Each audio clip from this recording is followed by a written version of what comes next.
Bentinho Massaro is a charismatic New Age figure who teaches a blend of non-dualism and law of attraction-esque thought. Watching Massaro, you can understand why many people have flocked to him in recent years. He's a capable speaker, he is charismatic, and a lot of the things that he says are comforting to hear. He's got a perpetual half smile on his face, and the way that he talks is somewhat hypnotic, inviting, and he's a confident speaker as well. And if you've got a high tolerance for New Age woo and sort of broad concepts and word salads and all those kinds of things, then Massaro is naturally going to be quite appealing. Of course, it doesn't matter how confident a speaker you are, it doesn't matter how charismatic you are. If you're putting yourself on a pedestal upon which you're proclaiming ultimate truth, and what you're saying is vacuous and unsubstantiated, and in the end it is causing harm to people, then you're still hurting people. It's still not great. And however you slice it, I think Bentinho Massaro has caused pain. Bentinho Massaro is originally from Amsterdam, and until recently he was teaching out of Sedona, Arizona. If you know anything about Sedona, then you'll know that it is more or less the undebated New Age capital of the United States of America. It's a hotbed for woo, akin to the New South Wales rainbow region that I mentioned in the Unimed video, or the heart chakra of the world, Glastonbury in the UK. In his own words, Massaro is a wanderer and from a different vibrational domain. According to ArizonaCentral.com or AZCentral.com or AZCentral.com if you're British, he claims to be an upper density spirit who descended onto this lower density planet to upgrade civilization.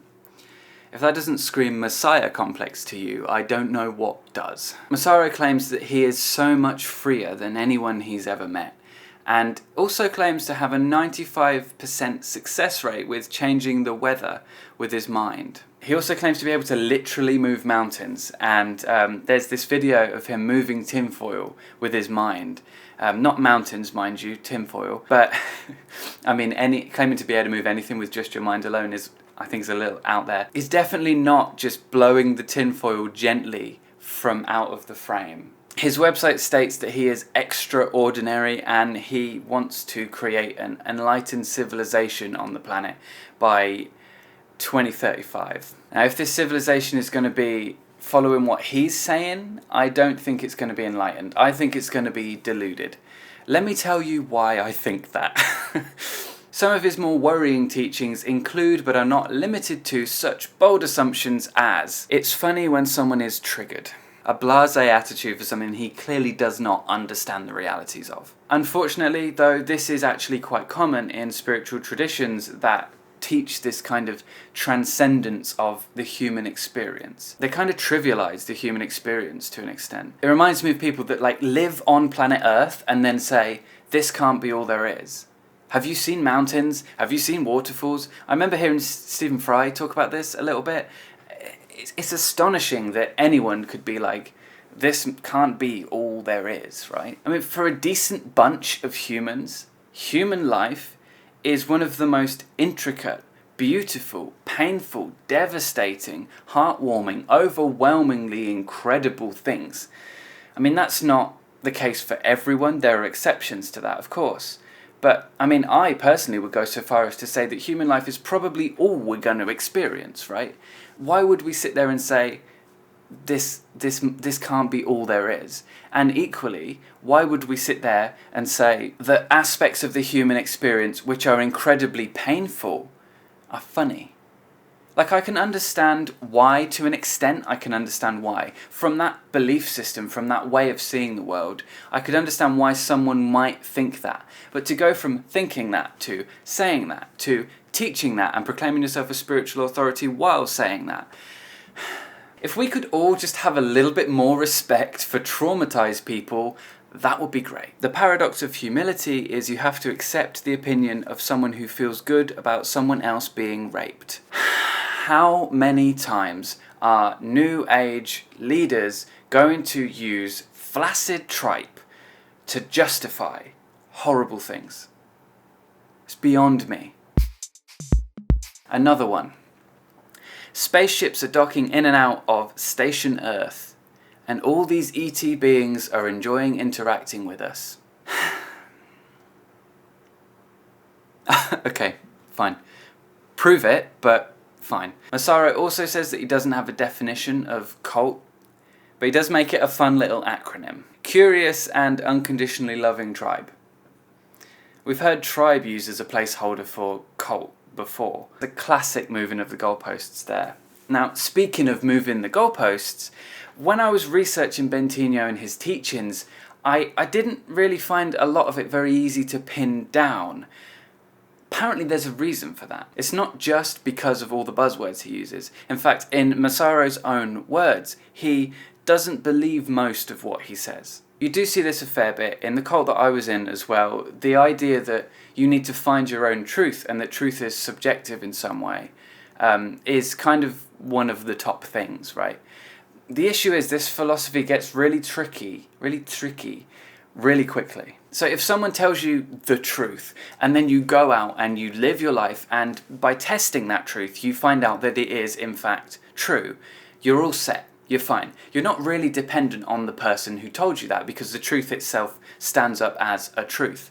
You go into life, you deal with life in a certain way, you interface with life based on that truth, it serves you well, it's fine, right? Whether it's true or not, if it's offered as an unchanging truth and it gives you a framework to live your life, to an extent, it's functional, right? Think of the Four Noble Truths in Buddhism. It takes a long time to really understand what it means, really. That's why Buddhists spend years and years and years meditating on things like this.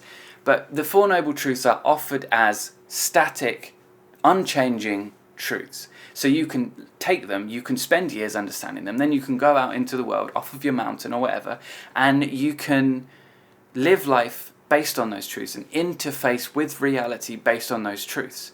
You're not even really dependent on the teacher that taught you the Four Noble Truths or that first introduced you to them or whatever. The truths are the truths. They are their own thing, right? They're separate from the teacher. Whether or not the thing is actually true, the fact that it's offered as an unchanging truth is functional. You can do something with it and it doesn't cause a dependency on the person that told you it. A quote from Bentinho: teachings, words, instructions, philosophy. They are all like using a thorn to remove another thorn from the body. After the job is done, ideally both thorns are thrown out. Now I can understand that there's probably an extra bit of context here that makes some of that make sense, although I would also not be surprised if there was no extra context and that was offered as some kind of truth.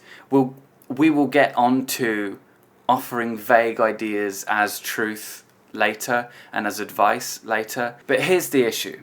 The whole find your own truth is at best deflective and at worst a massive red flag for a cult. If an unsafe leader tells you the truth and you go out and live your life based on that, it might work. It might work for a while. I mean, broken clock and that. And when it stops working, you'll go back to the teacher and they will essentially promote you to the next level of truth. They'll say, well, that truth isn't true for you anymore. You need this truth, like this one, pick this one off the shelf. There you go. That's your new truth. Now, obviously there is we encourage you to find your own truth kind of thing. The way that you're encouraged to find your own truth tends to be in dangerous groups based on a certain set of things that you need to assume are true in order to reach that subjective truth. So the issue itself gets pretty messy there. So if you keep going back to the leader for another truth, the cycle will repeat, and eventually you're going to form a dependency on that leader, on that teacher. If the teacher, the leader themselves, proclaims to have some kind of supernatural power, some kind of supernatural knowledge, some access to some knowledge that no one else has, it's difficult to say that that person can accurately or substantially encourage the individual who doesn't have that access to that knowledge to find their own truth. This leader, teacher, whatever, says that they have some kind of access to some bigger truth, some supernatural truth, right? And then they tell you that you need to find your own truth. it's going to be really hard for you to be able to trust your truth without at least some confirmation from that teacher, because they know more than you, right? Trust yourself, but I know more than you. Iffy. The "you should find your own truth" rhetoric is comforting and empowering to an extent, but it can lead to a dependency in certain circumstances. Especially if the person who's saying it says, "You need to find your own truth" in one breath, and then in the next says, "The truth is." The truth is, there is no one truth. Circular nonsense in my mind. Like the teal swan, find your own truth. Pause. You create your own reality. It gets really messy really quickly. With Massaro, you get the standard follow your bliss, trust your intuition, and then the strange I don't believe everything I say. I mean, this coming from the mouth of the guy that expects you to believe he can move mountains even though he won't demonstrate it, that he can change the weather with his mind. Now, at this point, you're probably thinking that's a whole lot of strange, there's a whole lot of logical inconsistencies there, but is it really that bad? Is he hurting people? Well, if you ignore the rape apologism and the hypocrisy and the baseless claims, yeah, actually, as far as I'm concerned, he is still causing pain. From where I'm sitting, he's still causing pain. A number of allegations have been made against Massaro, some he's spoken on publicly. One has an iffy source, which I've included below so you can see it if you want to see it. As far as I'm aware, other than that particular source, all traces of this have been removed from the internet. If it's true, it's horrible. If it's not true, it's weird that he would say it. And if the video's been doctored and he hasn't said it, then it doesn't really matter, and it just shows that some people are willing to do anything to make someone look bad. So, according to the video I've found, Massaro stood in front of an audience and told them that when he was younger, he put a kitten inside of a prickly bush repeatedly for about 20 minutes. When it climbed out, he put it back in again. And the way he tells the story, he was crying while he was doing it, and he's making this motion while it's happening. When he told the story, he attempted to justify it, kind of explain it away and explain his responsibility for it away by saying that something took hold of his body. He said that he was crying and that he couldn't stop himself doing it. Go to a mental health professional, become a cult leader. Nah, become a cult leader, that'll probably be fine, right? Again, I don't really know how legitimate this claim is. The only source I've seen is iffy at best, but if it's true, it's really troubling. If this guy deliberately and knowingly put a child animal inside of a prickly bush, a thorny bush that would hurt it, and was crying while he was doing it, so he's clearly aware that it's not a great thing to do, that's really worrying. That's genuinely worrying. He's not someone that we should be looking to for universal truths. He needs help.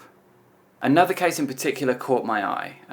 Fair warning, it's sad. It was a high-profile case in Sedona, and if you know anything about cults, then you'll know how often suicide crops up. On the 6th day of a 12-day retreat called the Sedona Experiment 2, one of Massaro's long-time followers threw himself off of a ledge in the desert and died. Prior to this, Massaro had taught that you can't die unless you want to, and looking forward to death makes you truly come alive. I want to share this quote from the brilliantly written AEZ Central article I mentioned earlier. Sedona Police Detective Stevens focused the investigation on a single 51-second video from an earlier retreat. The leaked clip showed Massaro sitting cross-legged on a stage. He looked around the room and sat up straight. A ringed right hand punctuated each word. "Wake up to something important," Massaro said. "Otherwise, kill yourself." Massaro dismissed it as an expression. And whether it's hyperbole or not, when you're in a position like the one that Massaro has put himself in, to say something like that is risky at best. When you're in a room full of lots of people, saying something that could be taken like that is risky, and Detective Stevens was clear about this. he said that vulnerable people listening may take it as a suggestion or as an alternative to their life. Now, whether or not Massaro is to blame for the death of this follower, I'm going to leave that for you to decide. If you do have any other information on this that might add to this picture, then you can email it to me. I've actually set up a new email address, andyfellowscultinfo@gmail.com. If you have any information on any unsafe groups or leaders and the information on them is public, it's out there on the internet already, please send it to me. I can't promise that I'm going to make a video on every single cult that I'm alerted to, but what you send me may inform me and it will help me with the videos that I do make. If you've got anything that clears up this issue with Massaro and whether or not he was really to blame for this, then you can send that to me there. When asked about the suicide, Massaro said that it's possible that his teachings played into his perspective. To me, that sounds like the blasé attitude that we've already seen here raising its head again. It also sounds to me like a shirking of responsibility. It's effectively, my teachings aren't the problem, they just played into his perspective. How hard would it have been to say, I really hope that my teachings didn't cause this? Or if we're engaging human emotions, to say that it breaks my heart to think that anything that I've said or done with love and the best of intentions might have led someone to suicide. I mean, that's what an emotionally intact person might say. Now, I don't know whether Massaro is an emotionally intact person, but you do see the same kind of thing with Teal as well. 2 days after one of Teal's followers committed suicide, she posted, I believe, 2 pictures on Instagram, as if it had never happened, and as far as I'm aware, she never spoke about that publicly. She never made any kind of statement, and if someone's following you and you're a spiritual teacher in that regard, I would hope that you would at least make a public statement on that. You know, just say, look, I've heard that this has happened, I'm really sorry that it's happened, we've reached out to the family and we've offered our condolences. Do you know, that kind of thing you would do if you cared, I think. It's strange to me that humanity's saviours would be so cold, so emotionless, when it really matters. Also, can I just say that I don't think that a belief that there is no death, in a sense, is any excuse to speak so flippantly about someone who has felt encouraged to kill themselves as a consequence of following their teachings. Add to this the fact that Bentinho Massaro is very comfortable with effing and blinding at his followers, and he will tend to justify that kind of behaviour with saying things like, everything I do it because I love you. I mean, how many times have we seen that end well? Here's a quote that should illustrate that point pretty well. If you weren't so high up your own arse about this f***ing concept of respect, you'd actually see how much love there is behind me saying what I'm saying. That is a direct quote from Massaro. How many times has an abusive partner said that to justify, in defence of, physical abuse? How many times has an emotionally abusive parent said that to justify emotional abuse? Anyway, what underpins all of this for me is 2 issues. The moving of goalposts and the various levels of doctrine, the way that doctrine changes based on where you are in your personal journey, as it were. They are red flags for me. And then you have this blanket offering of advice which is clearly settling wrong in some people's minds. To me, it's pretty irresponsible to position yourself as a spiritual authority and then offer at best hollow advice and at worst damaging advice so generally. I was as guilty of this as anyone when I called myself a spiritual teacher.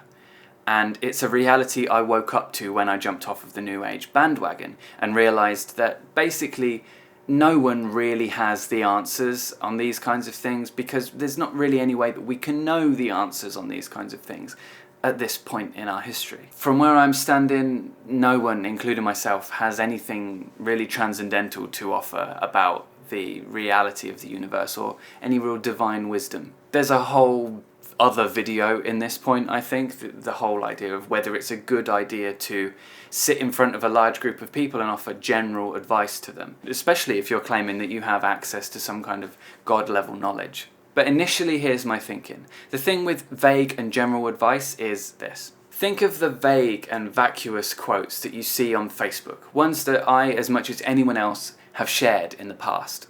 Things like follow your bliss. The ones that tell you more about the person posting them than the person posting them is kind of aware of, you know? So let's use follow your bliss as an example.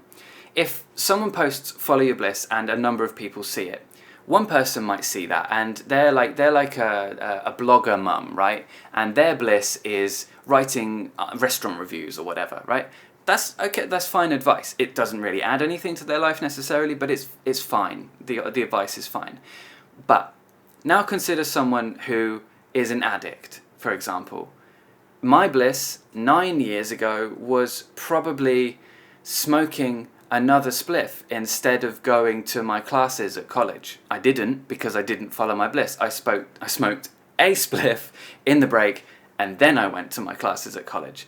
6 years ago, my bliss was immersing myself in yet more baseless, facile spiritual ideas. It could go both ways, and sitting, especially if you're positioning yourself as someone who has the ultimate truth and that what you're saying is in some way infallible. If you're sitting in front of a group of people and you're saying something so generally, I think that example illustrates how it can sit right for one person and it can sit wrong for another person, or it will feel right for everyone, but because it's general and comforting, but it will go into someone's head and cause them to do a really terrible thing in one instance, and a great thing, or just to keep doing the same thing in another instance. Obviously my examples aren't necessarily terrible, but there are people who, for example, are heroin addicts or something that can genuinely cause death if you keep pushing that button. And again, bliss, especially in the case of Teal, where it's taught that suicide is like a reset button, if you say that and then you say follow your bliss, which I don't really think Teal would say, but if you say that and then you say follow your bliss, I mean, the idea of suicide starts to sound pretty blissful when you start glorifying it. In my opinion, though, friend to friend, like conversational advice is probably fine. I mean, the person's a person and they're just saying their opinions, right? They're sharing their point of view. But when you get into standing on a stage and professing profound wisdom to the masses, it's a more difficult position to win in, really, in terms of offering good advice. And I think you need some kind of certification if you're going to be speaking on anything with expertise. That's why the majority of YouTubers are clear. This is my opinion. I've done some research on this. Here are my sources. To take someone's word on their word alone, it's not great. To that end, I would encourage you watching this to make up your own mind, do your research, see what you think. And if you don't have some kind of training, then at least offer something to prove what you're saying. Like I say, some sources, something. Someone that does have the expertise that you can lean on the expertise of to prove what you're saying, right? Something like that. Of course, with a lot of cult leaders, you don't get that. They just stand there, they just say this stuff, they make these claims and they expect you to believe it, and unfortunately a lot of people do. That's why I think that it's really, really important, paramount in this day and age to be educated on undue influence. So, is Bentinho Massaro a loving revolutionary who's going to evolve the world or whatever and bring an enlightened civilization around by 2035? Or is he a dangerous cult leader making claims with the potential, if true, if the kitten story is true, the potential for some quite horrendous, harmful actions? Do you think his attitudes towards suicide and rape are worryingly blasé, or do you think that they're divinely informed? And whether you think he is responsible for the suicide of his follower or for the torturing of this kitten, do you think he's someone people should be following? From where I'm sitting, he's no stranger to baseless claims and hypocrisy, and nor is he that uncomfortable with laughing at genuine human pain. Many of Bentinho's followers are young people, millennials, looking for something deeper than what our society has to offer. And I think you'll agree that generally speaking, our society doesn't really do very well in offering something more substantial than things and distractions and entertainment, which can be good, but in many cases people do have this existential hollowness, if you like. We do have a lot to figure out in our society in terms of well-being, in terms of fulfillment. But, and I think you'll agree, I think that a charismatic leader very, very rarely offers more than a therapist in a lot of cases. A good therapist, at least. And a love-bombing, conditional community of people under undue influence often does more harm than good. For that reason, and again, I want to drive it home, I think it is so important for us to be educated on undue influence. There is a cult out there for every demographic, guaranteed. And if we're not educated on it, then how are we going to know whether it is a cult or not? How are we going to know what we're getting into? How are we going to know what the red flags are? If we're seeking truth, understanding undue influence is right up there with priorities in my book. If you're interested in joining my Facebook group or my Discord server, which is still a bit of a ghost town, you can find a bunch of links that I've compiled for resources on undue influence. If you do want to look into that, those links are available there. There's links for the Discord and the Facebook group down in the description. And again, if you have any information on unsafe groups or unsafe leaders, and that information is out there publicly on the internet, then please send it to me at andyfellowscultinfo@gmail.com. As I say, I can't promise I'll make every video on every cult that you send me information about, but what you send me probably will inform the videos that I do make. So thank you for that. If you want to help me with these videos, that's a good way to do that. The best way you can support this channel is by becoming a patron. I've set up a bunch of perks on there for patrons, including but not limited to access to a special Facebook group, which is just for patrons, behind the scenes content, and a number of other things, including discounts, one-to-one Google Hangouts with me and other patrons, all that kind of stuff. If you want to become a patron, support this channel, that would be fantastic, and I'd be really grateful for that. Just check out the link in the description below. And while we're on Patreon, I just want to say a big thanks to my first patron, Manow. Thank you again, Manow, for being a patron. Patron, you're a star. Before I leave you, I just want to give a little acknowledgement to Barcroft TV, whose piece on Bentinho Massaro informed a lot of this video. There's a link to that as well if you want to check that out. It's a really good little video. That about wraps up this video. So if you want to get in touch with me personally, you can do that through all my social media as normal. All the links are below.